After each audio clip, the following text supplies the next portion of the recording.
नमस्कार, स्वागत है आप सभी का एशियन न्यूज में। मैं हूं प्रीति विश्वास और बुलेटिन की शुरुआत से पहले आइए नजर डालें हेडलाइंस पर। राज्य के मुख्यमंत्री और सैकड़ों कार्यकर्ताओं के साथ प्रतिमा ने जमा किया बी फॉर्म। रंग बिरंगी रंगोली से प्रेरित होकर मतदाता करेंगे 100% मतदान। गंडई नगर में भाजपाइयों ने भरी हुंकार और एनडीआरएफ की टीम ने मॉक ड्रिल से बताया हादसों से बचने के तरीके। अब खबरें विस्तार से। दुर्ग लोकसभा क्षेत्र से कांग्रेस प्रत्याशी प्रतिमा चंद्राकर ने प्रदेश के मुख्यमंत्री सहित जिले के 3 मंत्रियों की मौजूदगी में अपने दूसरे सेट का नामांकन पत्र जमा किया। नामांकन जमा करने के अंतिम दिन कांग्रेस प्रत्याशी प्रतिमा चंद्राकर ने प्रदेश के मुखिया भूपेश बघेल के साथ जाकर अपना नामांकन जमा किया। इस दौरान प्रदेश के कद्दावर मंत्री ताम्रध्वज साहू, मंत्री रविंद्र चौबे, मंत्री रुद्र गुरु कुमार और रायपुर की पूर्व महापौर किरमणी नायक भी मौजूद रही। मुख्यमंत्री भूपेश बघेल ने पत्रकारों के सवालों का जवाब देते हुए कहा कि चौकीदार रमन सिंह अपने फरार दामाद का बयान कराएं।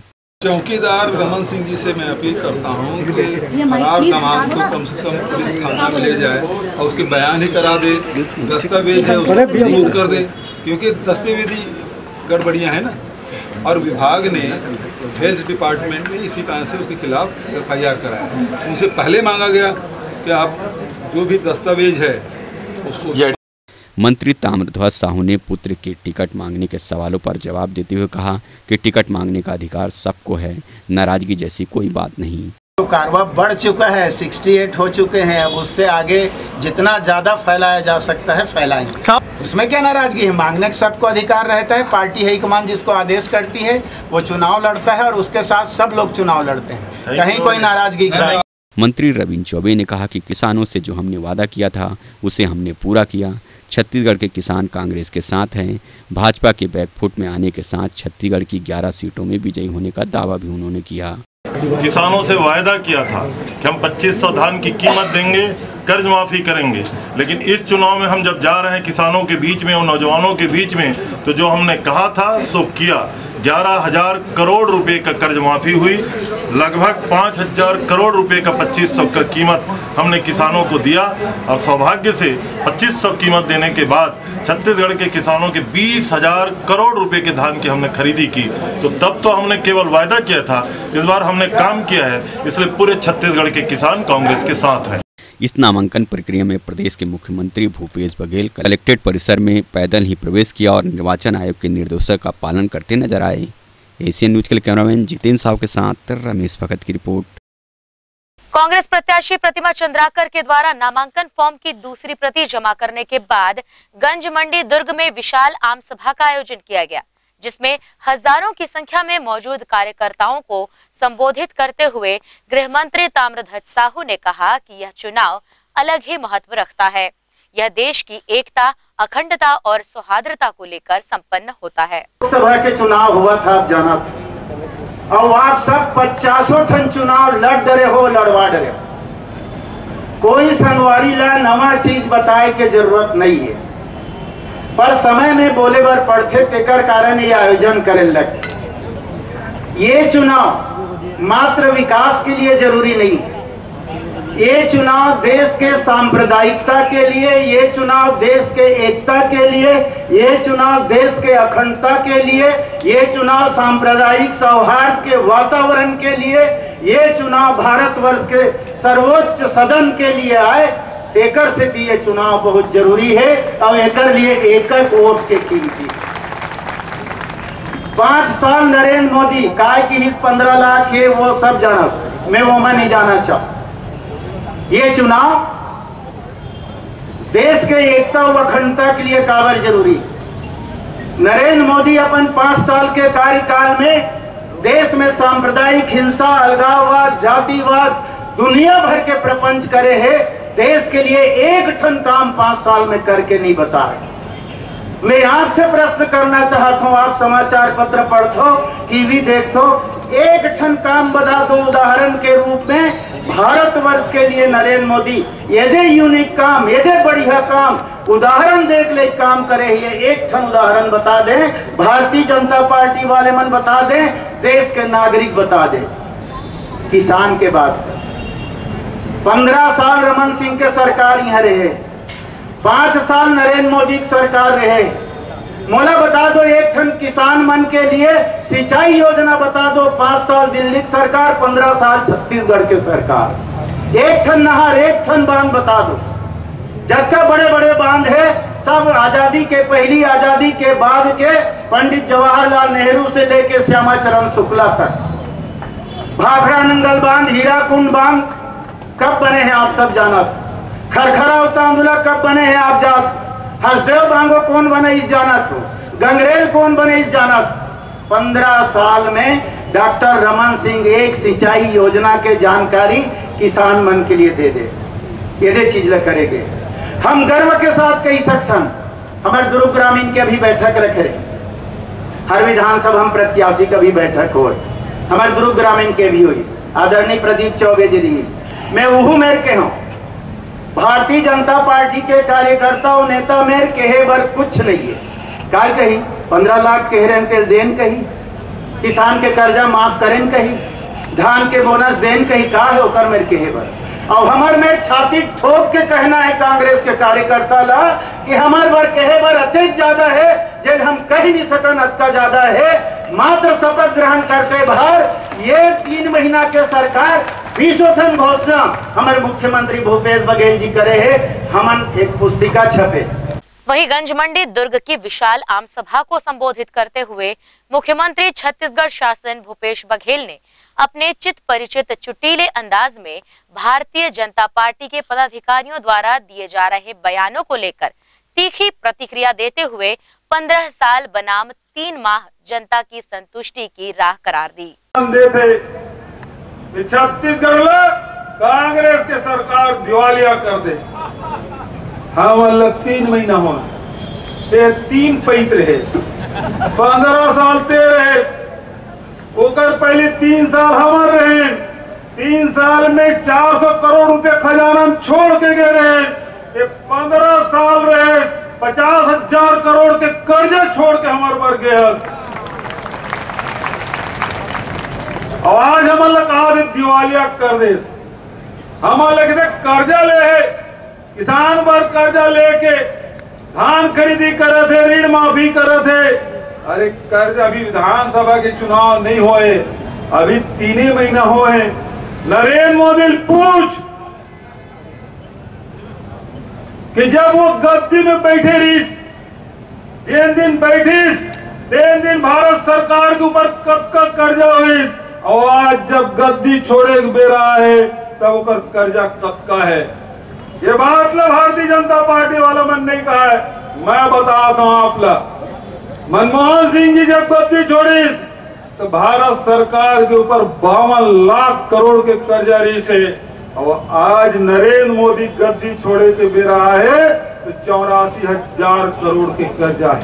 84 लाख करोड़ के कर्जा, कहाँ 52 लाख और कहाँ 84 लाख। आते कर्जा कैसे हो इस नरेंद्र मोदी जी ये देश के सामने तो बताया।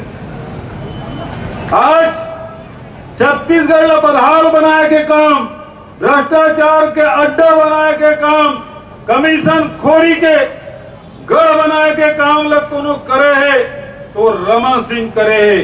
हमन कर्जा ले हन, किसान के कर्जा माफ करे बर हमन कर्जा ले हन। किसान के धान ला 2500 रुपया में क्विंटल में खरीदी करे बर हमन कर्जा ले हन। गरीब के घर में उजाला पहुंचाए बर 400 ईंट आधा करे बर रमन सिंह जी तोर बरोबर नौन के चप्पल में कमीशन खाए बर उधार ले। इस बार के लोकसभा चुनाव में पार्टी प्रत्याशी जहां गांव-गांव, शहर-शहर घूमकर जन समर्थन जुटाने की जुगत में भिड़े हुए हैं, वहीं इस दौरान उनकी भगवान के प्रति आस्था भी बढ़ गई है। दुर्ग लोकसभा क्षेत्र से कांग्रेस के प्रत्याशी प्रतिमा चंद्राकर ने नामांकन जमा करने के पूर्व नगर क्षेत्र के प्रसिद्ध मंदिरों का दौरा भी किया। इस दौरान उनके साथ काफी संख्या में उनके समर्थक मौजूद रहे। दर्शन कर विजयी मुस्कान के साथ प्रतिमा ने अपनी जीत पक्की बताई। लोगों का बहुत अच्छा प्रतिवाद मिल रहा है, और चूंकि हम लोग हिंदू हैं और हम चाहते हैं कि सभी धर्मों के हमारे जो आस्था का केंद्र है उसको प्रणाम करके शुभ कार्य को शुरू किया जाए। क्योंकि हम चुनाव लड़ने जा रहे हैं, प्रत्याशी है, तो हमको सबका आशीर्वाद मिले, तो इसी क्रम में आज हम यहाँ पर आए थे बाबा रामदेव के मंदिर में और नौकार परिसर में बाप जी से आशीर्वाद लिए और सारे मंदिरों का हम लोग दर्शन करेंगे। भक्ति भाव के साथ प्रतिमा और विधायक भाजपा प्रत्याशी विजय बघेल के बीच मौजूद आपसी संबंध लोगों के सामने उजागर भी हुए। नामांकन जमा करने के दौरान विजय ने प्रतिमा का चरण वंदन कर उनसे विजयी भवः का आशीर्वाद भी लिया। ईश्वर के प्रति आस्था और संबंधों की मधुरता को जनता कभी भूल नहीं पाएगी। एशियन न्यूज के लिए दुर्ग से गौरव तिवारी के साथ सुबोध तिवारी की रिपोर्ट। लोकसभा चुनाव के मद्देनजर भारतीय जनता पार्टी और प्रत्याशी के पक्ष में प्रचार करने बस्तर संभाग के सुकमा में मध्य प्रदेश के पूर्व मुख्यमंत्री शिवराज सिंह चौहान पहुंचे। हेलीकॉप्टर से आसमानी दूरी तय कर सुकमा में शिवराज के उतरते ही भाजपाइयों ने उनका बड़ी ही गर्मजोशी के साथ स्वागत किया। विशाल जनसभा को संबोधित करने के बाद मीडिया कर्मियों के सवालों का जवाब देते हुए उन्होंने कांग्रेस पार्टी के द्वारा किए गए चुनावी घोषणाओं पर सवालिया निशान लगाए। भारतीय जनता पार्टी जिंदाबाद जिंदाबाद जिंदाबाद। झूठ का पुलंदा है वो। जनता को भ्रम में डालने के लिए कुछ भी ऊटपटांग बातें कर दी गई है और सबसे बड़ी बात यह है कि कांग्रेस राष्ट्रद्रोह की सीमा तक चली गई है। उन्होंने जो राष्ट्रद्रोह की धारा हटाने की बात की है, वो धारा तो ऐसे लोगों के लिए जो देश के खिलाफ काम करते हैं। उस धारा को हटाने की कोशिश कभी पंडित जवाहरलाल नेहरू जी ने नहीं की। वोटों के लालच में कितना नीचे गिरेंगे ये सोच के तकलीफ होती है। वहीं जनता को संबोधित करने के साथ साथ व्यापक जनसंपर्क जुटाने गंडई की भारतीय जनता पार्टी के द्वारा ठीक सब्जी मंडी के सामने कार्यकर्ता सम्मेलन का आयोजन किया गया। इस दौरान काफी संख्या में कार्यकर्ताओं समेत गंडई नगरवासी मौजूद रहे। लोकसभा संयोजक व राजनांदगांव के महापौर मधुसूदन यादव, सांसद अभिषेक सिंह और मंडल अध्यक्ष अनिल अग्रवाल ने क्षेत्र में भाजपा के प्रति माहौल होने के साथ प्रत्याशी संतोष पांडे की जीत को पक्का बताया। दारूबंदी करूंगी और 10 रुपए 20 रुपए बढ़ा दी। आयुष्मान योजना के अंतर्गत 5 लाख रुपया माननीय नरेंद्र मोदी जी ने से वो पैसा वापस कर दी। 25 लाख कार्ड आज भी स्वास्थ्य विभाग के रायपुर के शाखा में पड़े हैं। ये बात अच्छा आदमी मालूम नहीं हुई।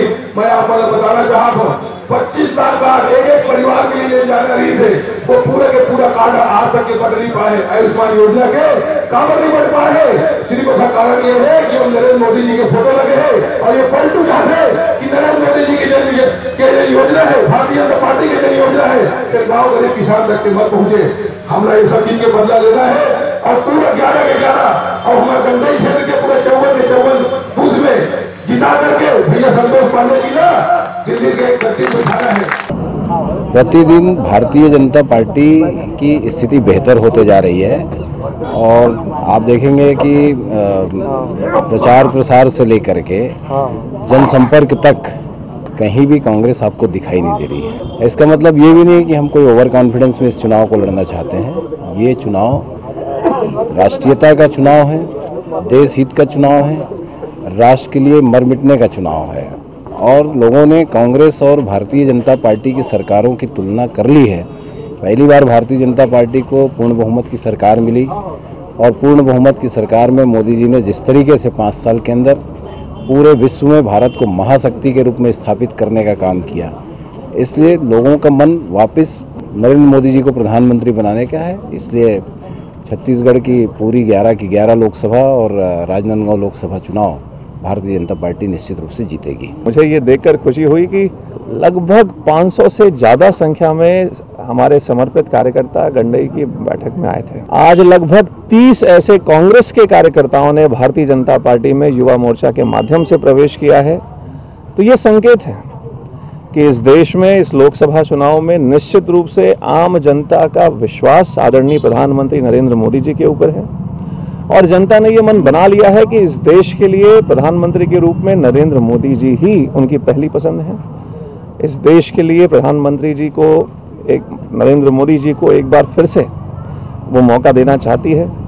60 साल तक कांग्रेस ने इस देश में राज किया है और पिछले 5 सालों में जो बदलाव हमारे देश में हुए हैं, चाहे मैं प्रधानमंत्री आवास की बात करूं, आयुष्मान योजना की बात करूं, योजनाओं के अलावा इस देश के सम्मान की यदि हम बात करें तो आज पूरी दुनिया में भारत का नाम एक उभरती हुई महाशक्ति के रूप में लिया जाता है। हर भारतीय का ये सपना है कि भारत माता फिर से विश्वगुरु बने और उस दिशा में हम तेजी से आगे बढ़ रहे हैं। तो निश्चित रूप से इस लोकसभा चुनाव में हर चीज़ को छोड़कर हम सबका एक ही लक्ष्य है कि हर हाल में राजनांदगांव लोकसभा सीट भारतीय जनता पार्टी विजयी हो और आने वाले समय में इस देश के प्रधानमंत्री आदरणीय नरेंद्र मोदी जी पुनः बने। नामांकन जमा करने के अंतिम दिन यादव समाज की ओर से राकेश यादव ने अपना नामांकन फॉर्म जमा किया।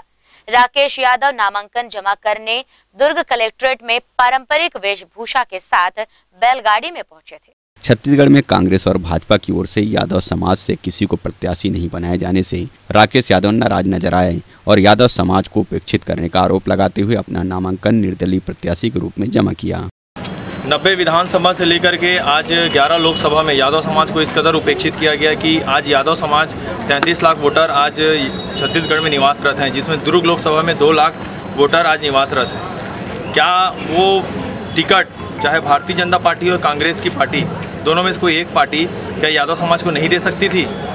क्योंकि 2 लाख वोटर सिर्फ यादव समाज के सिर्फ दुर्ग लोकसभा में निवासरत हैं। राउत समाज की पारंपरिक वेशभूषा में वह अपना नामांकन जमा करने पहुंचे थे, जो आकर्षण का केंद्र भी बने रहे। एशियन न्यूज के लिए कैमरामैन जितेंद्र साव के साथ रमेश भगत की रिपोर्ट। मतदाताओं को मताधिकार के प्रति जागरूक करने व 100% मतदान को लेकर राज्य निर्वाचन आयोग संचार तंत्र के हर तकनीक का उपयोग कर रहा है। इसी कड़ी में आयोग के मुख्य अधिकारी सुब्रत साहू आकाशवाणी केंद्र रायपुर से संदेश प्रसारित कर चुनाव प्रणाली से संबंधित श्रोताओं के सवालों का जवाब भी दे रहे हैं। नगर निगम भिलाई द्वारा मतदाता जागरूकता दल द्वारा नगर निगम परिसर में महिला कर्मचारियों एवं अन्य क्षेत्रवासियों द्वारा रंगोली प्रतियोगिता का आयोजन करवाया गया, जिसका विषय था मतदाता जागरूकता। उपस्थित महिलाओं ने काफी मोहक रंगोली बनाई, साथ ही रंगोली के जरिए मतदाताओं को जागरूक करना इसका उद्देश्य बताया। निगम भिलाई के उपायुक्त ने दल के कार्यों को सराहा। भारत निर्वाचन आयोग के द्वारा मतदान प्रतिशत को बढ़ाने के लिए एक अभियान चलाया जा रहा है, जिसको स्वीप कहते हैं। उस स्वीप अभियान के तहत इसमें एक पार्टिसिपेशन अपना देने के लिए भिलाई की जनता को ज़्यादा से ज़्यादा मतदान हेतु जागरूक करने हेतु नगर निगम भिलाई द्वारा आज एक पहल की गई है, जिसके तहत आम जनता द्वारा हमारे नगर निगम परिवार के जो विभिन्न विभाग हैं उनके द्वारा एक रंगोली प्रतियोगिता का आयोजन किया गया, जिसमें सभी ने बढ़ चढ़ कर हिस्सा लिया और काफ़ी अच्छे जो है रंगोली का प्रदर्शन किया और मतदान प्रतिशत बढ़ाने हेतु एक अच्छा संदेश जो है देने का प्रयास किया। सर जी, ये बहुत अच्छी स्कीम है और उन लोगों को जैसे पता चला कि रंगोली का प्रतियोगिता है तो अपने सारे मोहल्ले की सब लेडीज़ लड़कियों को बोली हूँ, तो वो लोग बहुत उत्सुक हुए कि मतलब हम बनाएंगे रंगोली और यहाँ पर मतदान के लिए उन लोग यहाँ आए हैं, सारे लेडीज़ लोग सब मतलब बनाना चाहते थे तो बहुत अच्छे से बनाई भी हैं रंगोली मतदान के लिए। मतदान करो, मतदान करो। जी, हम लोगों को जागरूक करना चाहते हैं। अभी जो ये लोकसभा चुनाव होने वाली है, हम इतना मीन्स लोगों को मोटिवेट और इंस्पायर कर रहे हैं इस रंगोली से कि वो जाएं और वोट दें। मतदाता जागरूकता के प्रति हम वो रंगोली बनाए हैं, जिससे लोगों को जागरूकता कर रहे हैं वोट देने के लिए। इसके प्रति संदेश दे रहे हैं कि कोई भी वोट देने से ना छूटे, जिससे क्या है 1 या 2 वोट ऐसे भी हो जाते हैं जिससे 1-2 वोट से भी इलेक्शन के लिए पास होने के लिए भी थोड़ा सा वो होता है परेशानी। इसलिए हम चाहते हैं कि कोई छूटे ना, कोई लोगों के प्रति जागरूकता फैलाने के लिए वो मतदाता जागरूकता रंगोली के माध्यम से हम लोगों को मैसेज दे रहे हैं। नगर पालिक निगम द्वारा जैसे कि आप सब जानते हैं लोकसभा चुनाव अभी आने वाले हैं हमारे 2019 के, उसकी तैयारी चल रही है और नगर पालिक निगम भिलाई जो है वो पूरा सुनिश्चित कर रहा है, हर संभव प्रयास कर रहा है कि 100% मतदान किया जाए लोगों द्वारा। तो उनको जागरूकता की कड़ी में हमारे यहाँ पर आज रंगोली कंपटीशन रखा गया है, जिसके तहत आप देख सकते हैं यहाँ पर पूरा रंगोली के माध्यम से लोगों पे जागरूकता बढ़ाए जाने का एक प्रयास किया गया है। हर दिन कोई ना कोई सांस्कृतिक कार्यक्रम या किसी ऐसी मतदाताओं को जागरूक करने के लिए कोई इसी कड़ी में कार्यक्रम किए जा रहे हैं आयोजन। और हमारी सभी जनता से अपील है कि सब आगे बढ़ करके ज़्यादा से ज़्यादा लोग मिल करके अपना एक प्रत्याशी चुने और लोकसभा चुनाव को सक्सेसफुल बनाएं और 100% मतदान में हमारा सहयोग करें। लोकसभा चुनाव 2019 के मद्देनजर नगर निगम भिलाई में मतदाताओं को जागरूक करने और निगम क्षेत्र में 100% मतदान करवाने मतदाता जागरूकता दल गठित किया गया है। इस दल के सदस्यों की पहचान के लिए आसमानी रंग के जैकेट बनवाए गए हैं। इस दल के प्रभारी पीसी सारवा ने दल द्वारा किए जा रहे कार्यक्रमों की जानकारी देते हुए बताया कि यह दल पूरी निष्ठा से 100% मतदान करवाने संकल्पित है। मतदाता जागरूकता दल का गठन आयुक्त महोदय द्वारा किया गया है और दल के सभी सदस्य अपने अपने जिम्मेदारी से यूनिटी बनाकर और एकरूपता दिखाकर समस्त जगह आज जैसे रंगोली प्रतियोगिता का आयोजन किया गया था और पूर्व में भी विभिन्न आयोजन किए गए थे, उसी प्रकार से आगे भी मार्केट में भी रैली का आयोजन किया जाएगा। इस प्रकार से बहुत सारे विभिन्न आयोजन जो है भविष्य में मतदाता जागरूकता 100% हो, 100% हो, इसके लिए तैयारी हमारी है। दल प्रभारी के लिए एप्रॉन की तैयारी की गई है। जितने दल के सदस्य हैं उनके लिए एक एप्रॉन है जिसमें लिखा हुआ है मतदाता जागरूकता अभियान नगर पालिक निगम भिलाई और वोट का सिंबल दिखाते हुए उंगली के निशान है, उससे दल पहचाने जाएंगे, एकरूपता दिखेगी। बहुत अच्छा लग रहा है क्योंकि मतदाता जो हैं वो बहुत कम निकल पाते हैं, इसलिए हम लोग जन जागरण के लिए एक बहुत यूनिक चीज़ करना चाह रहे हैं और उसमें बहुत सारी चीज़ें हमने इन्वॉल्व की है और उसके तहत काम भी कर रहे हैं। जन जागरण कर रहे हैं। अब घर घर भी जाने की हम लोग की ये है कि प्लानिंग की जाएंगे और करेंगे नुक्कड़ नाटक चौराहे पे और मॉल पे, बहुत सारी जगह है जहाँ महिलाओं को हम सोच रहे हैं कि बाहर निकालें और उनको मतदान केंद्र तक लाएं। वहीं जिले में हो रहे अवैध उत्खनन एवं परिवहन पर रोक लगाने सघन जांच अभियान चलाए जाने की जानकारी जिले के खनन अधिकारी ने दी है। खनन विभाग ने अवैध उत्खनन करने वालों पर कार्रवाई की है। ग्राम बिरिझर में अवैध मुरुम खनन करते पाए जाने पर 2 हाइवा एवं 1 जेसीबी जब्त करने के साथ इस जनवरी से अब तक 15 अवैध खनिज उत्खनन एवं परिवहन के प्रकरण दर्ज किए जाने की जानकारी जिले के खनन अधिकारी मारवा ने दी है और इन प्रकरणों में 3,44,000 रुपए जुर्माने की राशि भी वसूलने की बातें कही। अवैध उत्खनन की शिकायतें रेगुलर प्राप्त होते रहती है तो हम लोग तुरंत उसमें त्वरित कार्रवाई करते हैं और मौके में यदि अवैध उत्खनन हो रहा है तो उसमें भी कार्रवाई और यदि गाड़ी मिल जाती है तो गाड़ी पे भी कार्रवाई करके थाने की में पुलिस अभिरक्षा में रखते हैं और जिस पर आर्डन होने के बाद ही छोड़ा जाता है। तो मुरुम परिवहन की अनुमति दी जाती है और उसके बावजूद भी यदि कहीं आसपास एरिया में कहीं भी खुदाई होते मिलती है तो निश्चित कार्रवाई करते हैं। अभी बिरिझर में कार्रवाई वो किस तरह की कार्रवाई? अभी बिरिझर में 1 हाइवा और 1 जेसीबी हमने पकड़ा है जिसमें अवैध रूप से बिना परिवहन अनुमति के उसके द्वारा परिवहन किया जाता है। किस तरह की कार्रवाई की गई? तो उसमें अभी प्रकरण बनाए हैं, अवैध उत्खनन का प्रकरण बनाया है, उसमें कार्रवाई अध्ययन होगा उसको।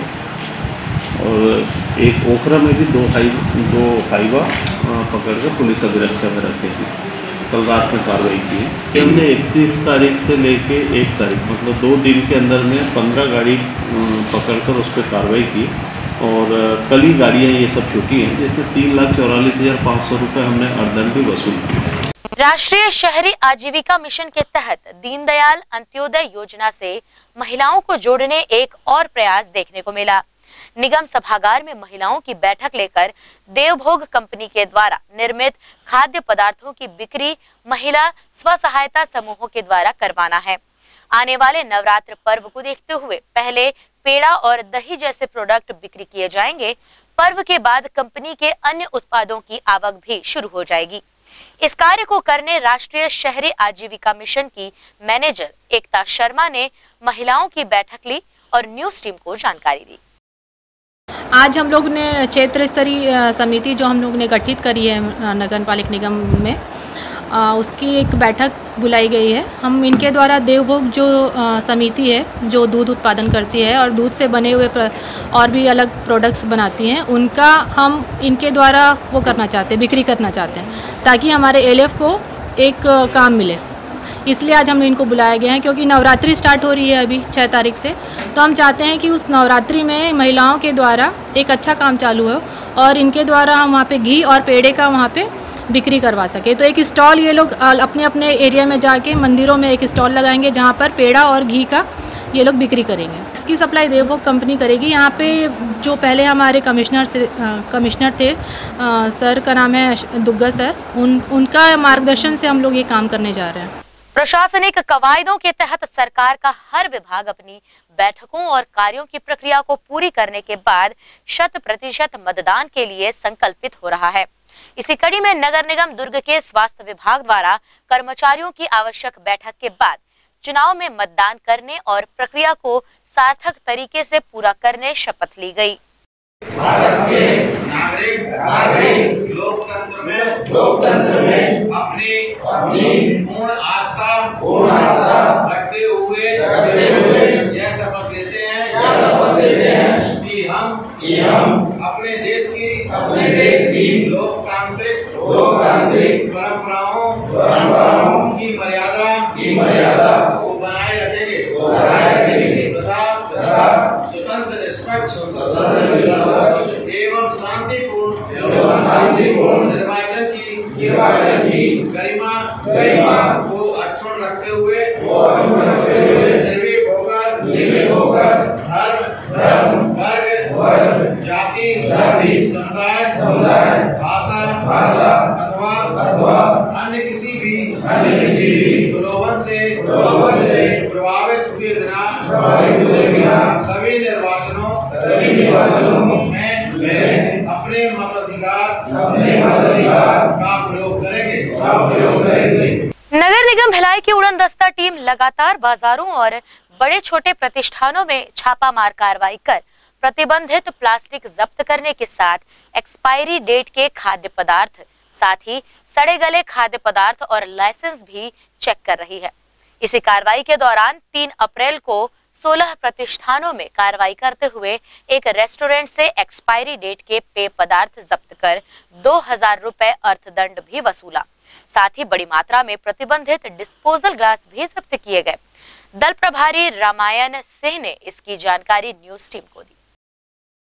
आयुक्त महोदय के निर्देश पे आज उड़न दस्ता दल ने नेहरू नगर चौक से जुनवानी चौक तक के उड़न दस्ता दल ने कार्रवाई की। कार्रवाई के दौरान ये जो है बाबा भोलेनाथ रेस्टोरेंट जुनवानी चौक के पास थम्स अप, कोको कोला और फेंटा ये जो है एक्सपायरी डेट का मिला, जिसकी चालानी कार्रवाई की गई।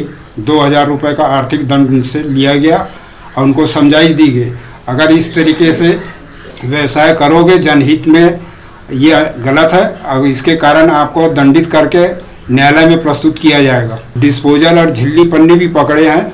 कुल 16 प्रतिष्ठानों पे कार्रवाई की गई है, जिसमें रेस्टोरेंट, होटल, पान ठेला, ठेला वाले और बड़े बड़े जो मॉल हैं उन पे भी आज उड़न दस्ता दल ने कार्रवाई की है, जिसमें 16 प्रतिष्ठानों में कार्रवाई करके ट्रेड लाइसेंस, गुमास्ता और ये चीज़ पूरी निरीक्षण करते हुए जिनके पास नहीं मिलने के कारण चालानी कार्रवाई की गई है और कुल 16 प्रतिष्ठानों में करके 10,700 रुपए की आर्थिक दंड वसूला गया है। गुरुवार को सूर्या मॉल भिलाई में नेशनल और स्टेट डिमॉन्स्टर रेस्क्यू फोर्स ने मिलकर एक मेगा मॉक ड्रिल किया। इस मॉक ड्रिल में बताया गया कि अगर अचानक आग लग जाए तो क्या क्या सावधानियां बरतनी चाहिए। हादसे कभी बताकर नहीं आते, लेकिन संभावनाओं को टटोलकर उससे बचने के रास्ते जरूर देखे जा सकते हैं। ऐसा ही कुछ देखने को मिला भिलाई स्थित सूर्या मॉल में, जहां उड़ीसा से आई एनडीआरएफ की टीम ने बड़ी बारीकी से बताया कि अगर आगजनी हो जाए तो इस स्थिति में भाग दौड़ न मचाकर हमें क्या करना चाहिए। इस मौके पर मॉक ड्रिल के दौरान दर्शाया गया कि भिलाई स्थित सूर्या मॉल में आग लग गई है और आगजनी की वजह से मॉल परिसर में धुएं का गुबार उठने लगा है। यह देख मॉल प्रबंधन फायर एक्सटिंग्विशर मशीन का उपयोग कर उसे बुझाने की कोशिश कर रहा है।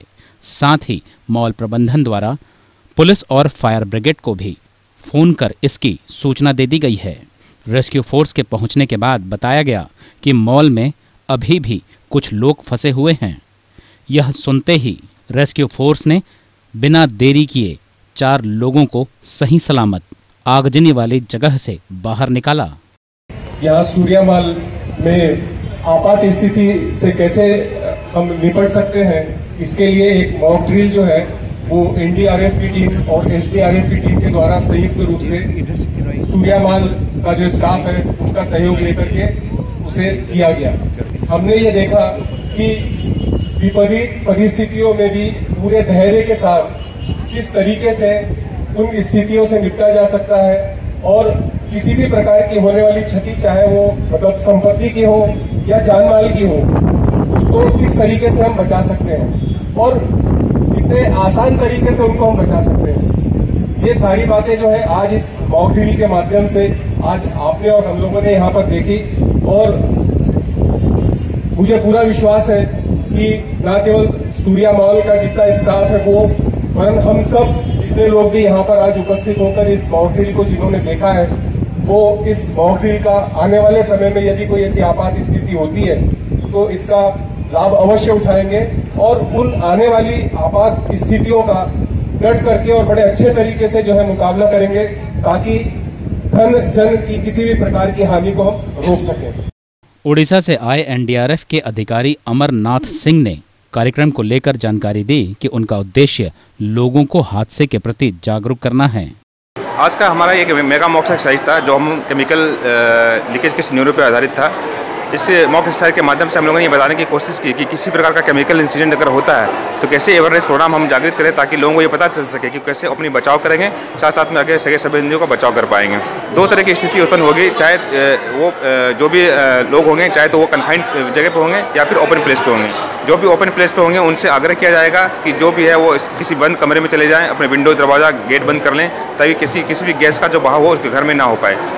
दूसरा होंगे कि जो भी अपने कार में अगर बंद हैं, कोई जीप में बंद है, कोई व्हीकल में है, तो उनको शीशा अच्छी तरह से चला ले, ताकि कोई भी केमिकल गैस का रिसाव से उसको हानि न पहुंचे। आज का कार्यक्रम का मुख्य उद्देश्य था कि एक अवेयरनेस प्रोग्राम आधारित था कि कैसे जो लोगों को है जन जागरूकता फैलाया जाए। इसके माध्यम से हम लोगों ने बताया कि अगर वो ओपन प्लेस पे हैं तो अगर उनके पास कोई भी साधन अगर मौजूद ना हो तो कम से कम भींगा रुमाल या कोई गीला कपड़ा अपने नाक में ढक सकते हैं, ताकि उसके माध्यम से कोई भी डस्ट पार्टिकल उनके पास पहुंच रहा है तो उससे उनको बचाव हासिल हो सके। आज का mock exercise mega mock exercise था जिसमें विभिन्न स्टेक होल्डर ने शामिल लिए थे, जैसे फायर, एसडीआरएफ, मॉल प्रशासन, इसके अलावा डिस्ट्रिक्ट अथॉरिटी के जो भी टीम थे वो भी यहाँ पर मौजूद थी। तो इन सारों के सम्मिलित रूप से ये एक्सरसाइज को अंजाम दिया गया।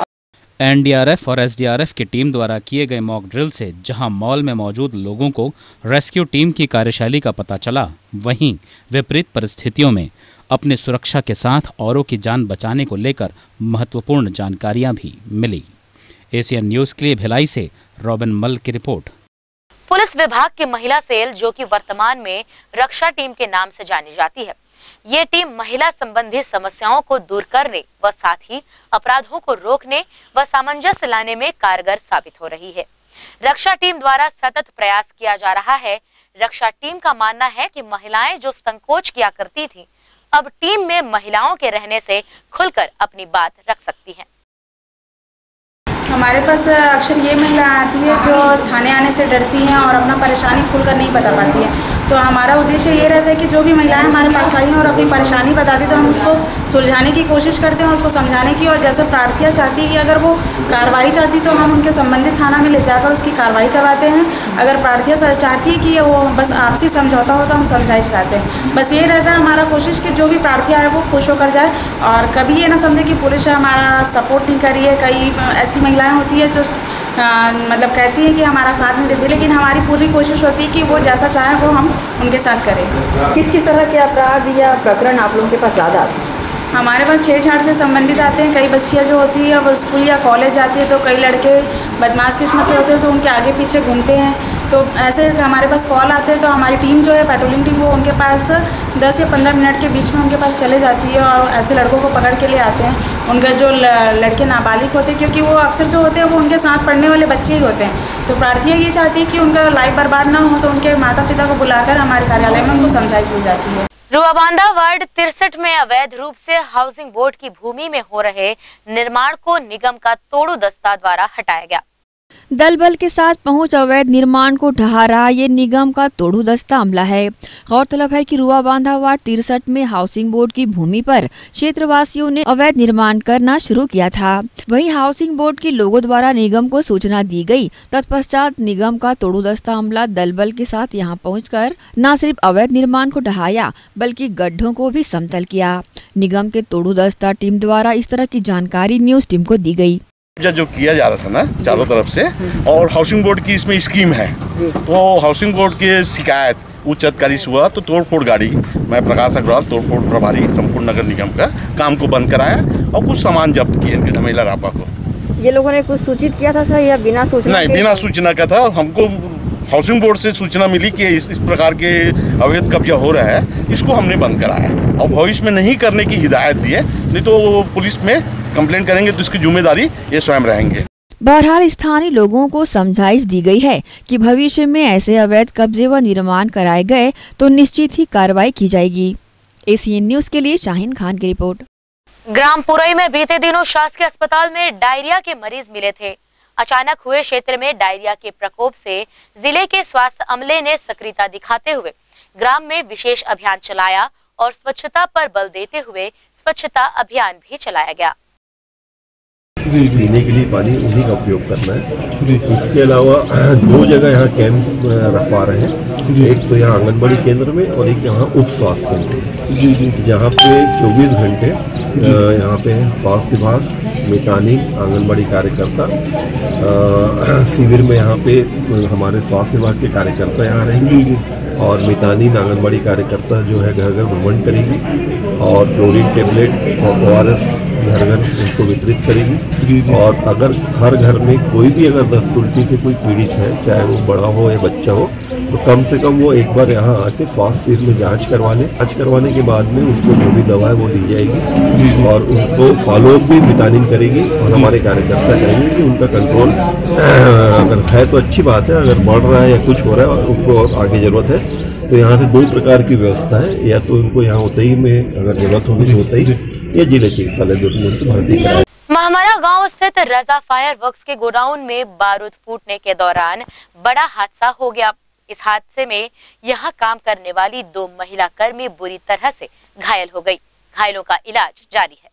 रजा फायर वर्क्स के बारूद गोडाउन में बारूद कूटने के दौरान चिंगारी निकली, जिससे आग लग गई, जिसमें 4 महिलाएं घायल हो गई हैं। घायल महिला को 112 की मदद से जिला अस्पताल दुर्ग पहुंचाया गया। गंभीर 2 महिलाओं को सेक्टर 9 अस्पताल में रेफर किया गया है। दुर्ग CSP विवेक शुक्ला ने पूरे घटना की जानकारी दी है। ये अभी एक घटना 12:30 बजे के आसपास एक रजा फायर वर्क्स की फैक्ट्री है महमरा में, वहाँ पर कुछ फायर वर्क्स बना रही थी तो उसमें कुछ आग लगी तो जिससे 4 महिलाएं घायल हुई। जिला चिकित्सालय में चारों महिलाओं में से 2 महिलाएं जो हैं उनको बहुत ज़्यादा बल हुआ है तो जिनको सबको सेकंड में रेफर किया जा रहा है। फायर ब्रिगेड बहुत चुकी थी तो वहाँ पर भी संसाधन थे, उससे आग बुझाने का कार्य किया गया। अभी प्राथमिक स्तर पर चीज़ें पता चली है, अभी वहाँ जाकर देख सकते। ये सब अभी जांच का विषय है क्योंकि अभी जस्ट ये अभी की घटना है 1-1.5 घंटा पहले की, तो अभी जाकर वहाँ पर जाँच की जाएगी, उसके बाद ही कुछ बताना संभव होगा। फायर ब्रिगेड की गाड़ी से गोदाम में लगी आग को बुझाया गया। फिलहाल पुलिस हर बिंदुओं की जांच में जुटी हुई है। एशियन न्यूज के लिए कैमरामैन जितेंद्र साहू के साथ रमेश भगत की रिपोर्ट। तालपुरी निवासी 94 वर्षीय वृद्धा वत्सला पशीने का पार्थिव शरीर संस्था प्रणाम के माध्यम से मानव सेवा हेतु दान किया गया। मानव सेवा का भाव लिए व मरणोपरांत भी अपनी मृत काया किसी पुनीत काम में आ सके, इसका उद्देश्य लिए कई लोग अपना देह दान करते हैं। संस्था प्रणाम इस पुनीत काम में वर्षों से काम भी कर रही है। इसी कड़ी में तालपुरी B ब्लॉक निवासी 94 वर्षीय वत्सला पशीने का पार्थिव शरीर रायपुर मेडिकल कॉलेज में दान किया गया। यहाँ हम आपको बता दें कि स्वर्गीय वत्सला पशीने के पुत्र सत्येन पशीने व उनकी पत्नी उमा पशीने ने भी अपना देह दान करने की प्रक्रिया कुछ दिन पूर्व ही पूर्ण की है। पुत्र सत्येन पशीने ने इसका उद्देश्य बताया। वहीं संस्था प्रणाम के अध्यक्ष पवन केसवानी ने भी जानकारी दी। वो मेरी माता जी थी, उनकी उम्र 94 वर्ष की हो गई है। मैंने श्री पवन केसवानी जी के बारे में बहुत सुना था, उनकी संस्था के बारे में बहुत सुना था। जो देहदान विषय है इसके ऊपर मेरे यही विचार थे कि मुझे मेरी वाइफ को और मेरी माँ को हमने तीनों ने डिसाइड किया और देहदान किया है ताकि ये मेडिकल स्टूडेंट के काम आ सके। आपकी माता जी ने भी इसके लिए क्या कोई प्रक्रिया पूरी की थी? उनकी सहमति थी और हमने किया, मुझे वसीयत दी हुई है। क्या उद्देश्य है आप लोगों का देहदान करने का? देहदान का ये कि जला के जो वेस्ट हो जाती है बॉडी, उसकी जगह अगर मेडिकल स्टूडेंट के कुछ काम आ सके। जैसे अभी हमारी मदर है, मदर की उम्र जो 94 साल थी, उसमें भी वो बहुत स्वस्थ थी, उसके सारे ऑर्गन्स अच्छे से काम कर रहे थे, वो अपना काम करीब खुद कर लेती थी। पिछले हफ्ते ही मैं इनके परिवार से मिला था श्री सत्यम पसीने जी, उनकी श्रीमती उमा पसीने जी और माता जी वसला पसीने जी, यानी परिवार के 3 जो एडल्ट सदस्य थे, तीनों ने ही एक साथ मानवता की भलाई का संकल्प लिया था। और आज वो घड़ी आ गई है जब हमको सूचना मिली कि परिवार के वरिष्ठ सदस्य नहीं रही दुनिया में। आज उनकी पार्थिव काया मानवता को समर्पित होने जा रही है। बहरहाल मानव सेवा के लिए किया जा रहा प्रयास सराहनीय है। जीवित रहकर जहां हम लोगों के हित में प्रयास करते हैं, वहीं मृत शरीर भी अगर चिकित्सा के क्षेत्र में काम आ जाए तो ये अच्छी बात है। एसीएन न्यूज के लिए शाहीन खान की रिपोर्ट। गर्मी में शीतल जल करने अक्सर मटकों का उपयोग किया जाता है। शहर सहित बिलासपुर, कोरबा के मटकों की आवक आजकल देखी जा रही है। देसी फ्रिज यानी मटका इस आधुनिक युग में अपनी पहचान खोने सा लगा है, पर कई ऐसे लोग हैं जो इस देसी फ्रिज यानी मटके को खूब पसंद करते हैं। जी हां, गर्मी शुरू हुए काफी दिन हालांकि हो चुके हैं और मटके, सुराही व झज्जर से सजी दुकानें चौक चौराहों में सजी देखी जा रही है। दुकानदार ने बताया कि बिलासपुर, कोरबा व चंदिया के मटके दुकानदारी के लिए खासकर मंगवाए गए हैं। ऐसा लगता है ये लोकल भी है, यहाँ के जेवरा सिरसा के हैं, बिलासपुर के हैं और सिल्लीगुड़ी वाले ये वाले भी हैं। ग्राहकों की क्या ज़्यादा मांग है? बिलासपुर रेतीली मिट्टी रहती है, अच्छा ठंडा करता है। अभी जैसे गर्मी बढ़ेगी तो ग्राहकी बढ़ेगी, अभी तो है। आने वाले दिनों में पड़ने वाली भीषण गर्मी को देखते हुए दुकानदारी तेज होने की बातें दुकानदारों ने कही है। बहरहाल दुकान पहुँच लोग अपनी पसंद के मटके खरीदते देखे जा रहे हैं।